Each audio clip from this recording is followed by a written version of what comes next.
ဝိပုယကျမ်းအခန်းကြီး21တပံမောရှေအားထာဝရဘုရားကတင်ဒီအာရုံဤသား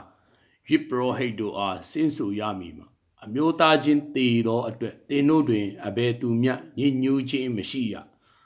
တို့ရာတွင်ပေါင်းဖော်ရင်တီးဟုသောမိဘတာသမီညီအကိုလေမနေသောကညာနမယင်အတွက်ညဉ့်ညူးခြင်းကိုခံရသောအခွင့်ရှိအမျိုးသားချင်းသူကြီးအတွက်ကိုရှုံချ၍ညဉ့်ညူးခြင်းမရှိရယိပရောဟိတ်သည်သပင်ကိုမရိပ်ရပါမုတ်ကိုမရိပ်ရအသား၌ခုတ်ရှခြင်းကိုမပြုရသူသည်မိမိဖယားသခင်အဖို့တန်ရှင်းရမိမိဖယားသခင်၏နာမတော်ကိုမရှုံမချရထာဝရဘုရားအားမိဖြင့်ပြုသောပူဇော်တကမိမိဖယားသခင်၏အစာအာဟာရကိုပူဇော်သောကြောင့်တန်ရှင်းခြင်းရှိရသူသည်ပြည်တစားမိမတီလပြတ်တော်မိမလေနဲ့ကွာသောမိမနဲ့မဆုံမဖက်ရမိမိဖယားသခင်အဖို့တန်ရှင်း၏တင်ဤဖယားသခင်ပွဲတော်ကိုဆက်တော်ကြောင့်သူကိုတန်ရှင်းစေ၍သူသည်တင့်အဖို့တန်ရှင်းရမည်တင်တို့ကိုတန်ရှင်းစေသောငါထာဝရဘုရားတန်ရှင်း၏ယိပရောဟိတ်သမီးသည်ပြည်တစားလုပ်၍ကိုရှုံချလေမိမိအဘကိုရှုံချရရောက်၏ထိုသူကိုမိရှို့ရမိမိအမျိုးသားချင်းတို့တွင်အဝိတ္တဇာစင်လက်အရာ၌ခန့်ထား၍မိမိခေါင်းပေါ်မှစီလောင်ခြင်းဗိတ်သိက်ကိုခံသောယိပရောဟိတ်မင်းသည်မိမိခေါင်း၌တစားကိုမချွတ်ရမိမိအဝတ်ကိုမဆုပ်ရအသေးကောင်ကိုမချင်းရ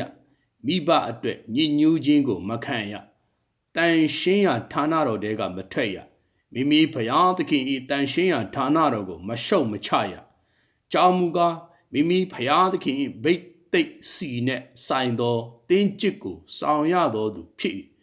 ငါသည်ထာဝရဘုရားဖြစ်၏ယိပရောဟိတ်မင်းသည်အပြိုကညာနှင့်ဆုံဖက်ရမည်မုတ်ဆိုးမလေနှင့်ကွာသောမိမတီလပြတ်သောမိမပြည်တစားမိမနှင့်မဆုံဖက်ရမိမိအမျိုးသားချင်းအပြိုကညာနှင့်ဆုံဖက်ရမည်မိမိသားကိုအမျိုးသားချင်းတို့တွင်မရှုံမချရငါထာဝရဘုရားသည်ယိပရောဟိတ်မင်းကိုတန်ရှင်းစေသည်ဟုမိန့်တော်မူ၏တဖန်မောရှေကထာဝရဘုရားကတင်သည်အာရုံအားဆင့်ဆိုရမည်မှာတင်ဤအမျိုးအစဉ်ဆက်တွင်ကိုယ်၌အပြစ်ရှိသောသူသည်မိမိဖယားသခင်ဤပွဲတော်ကိုစက္ကပ်အံ့သောငါမချင်းမကပ်ရမျက်စိကန်းသောသူခြေစွန့်သောသူနှာခေါင်းပိသောသူအင်္ဂါပိုလွန်သောသူလက်ကျိုးသောသူပူသောသူမျက်စိနာသောသူဝဲဆွဲသောသူယားနာဆွဲသောသူဝေးစီ